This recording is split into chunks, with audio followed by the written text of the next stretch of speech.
This is a Fox News alert tonight. The Alabama State Senate passing the nation's strictest abortion ban. Let's talk about that and this Equality Act that David was reporting on with former Ohio Senate Minority Leader Capri Cafaro and New York Times bestselling author, conservative radio host Eric Metaxas. Welcome to both of you. Hey, good evening. Thank you for having us. Okay, so let's talk about what's happened in Alabama tonight, because it's gotten really heated down there. Passed the House easily. Ultimately has passed the Senate by a pretty wide margin as well. Now goes to the governor's desk. She says she's going to look it over before she signs it.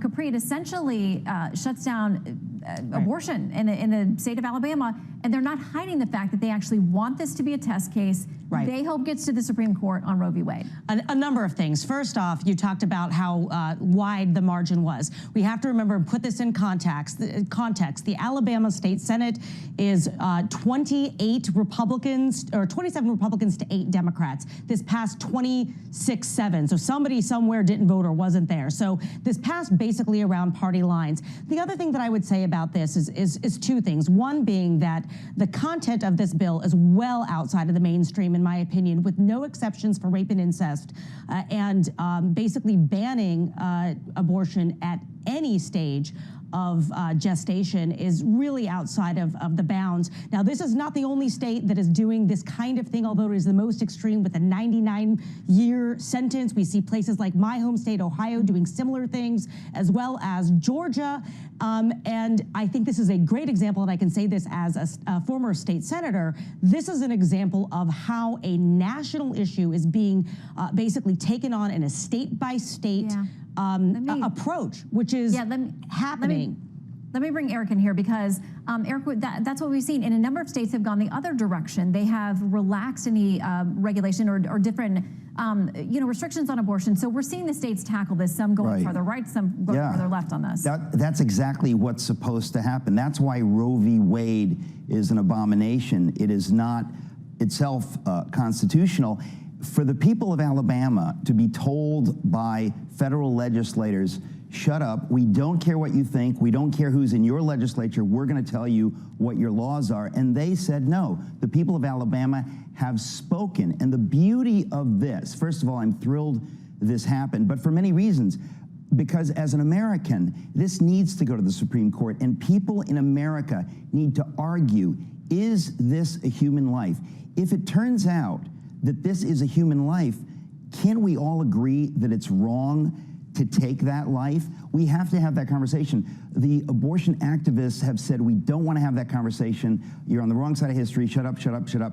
Alabama has forced us to have this conversation, just like many men are forcing women to have abortions because it's legal, and the women themselves don't want to make the choice. So let's not kid ourselves that this is empowering women. Okay, this is super divisive and controversial. It is going straight to the courts, no doubt about that. But I want to make sure we get both of you to weigh in on this Equality Act that they're going to vote on. Interesting piece, Natasha Chart and Penny Nance, one a radical feminist, the other one a conservative.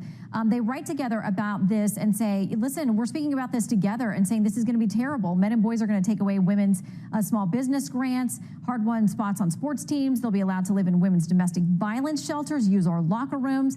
And united as women, we're not going to let this stand. They say Christian conservative women speaking against this legislation, not surprising, but that radical feminists and lesbians are joining voices with them should be a wake-up call, redefining gender identity, sex, those kinds of things. I need a quick comment from both of you. Capri, I'll start with you.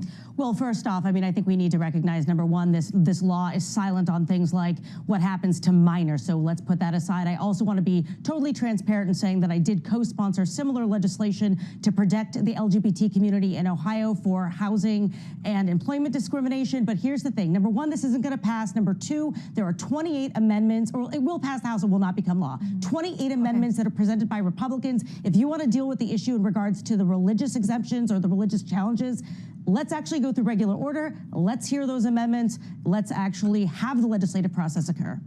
Eric, can the two work together? Absolutely. And the same thing with the issue of pornography. I mean, at some point, the left in America has gotten so crazy that it's like a snake eating its own tail.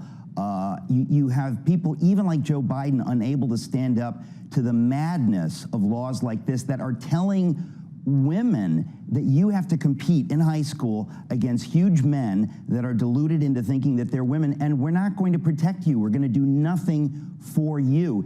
Unless people in the Democratic Party speak up against this, they're going to lose everybody. It's very, very dramatic. Okay, well, we'll watch this bill. I think Capri's prediction that it goes not to the president's desk is probably accurate, but Capri and Eric, thank you both. Thank you.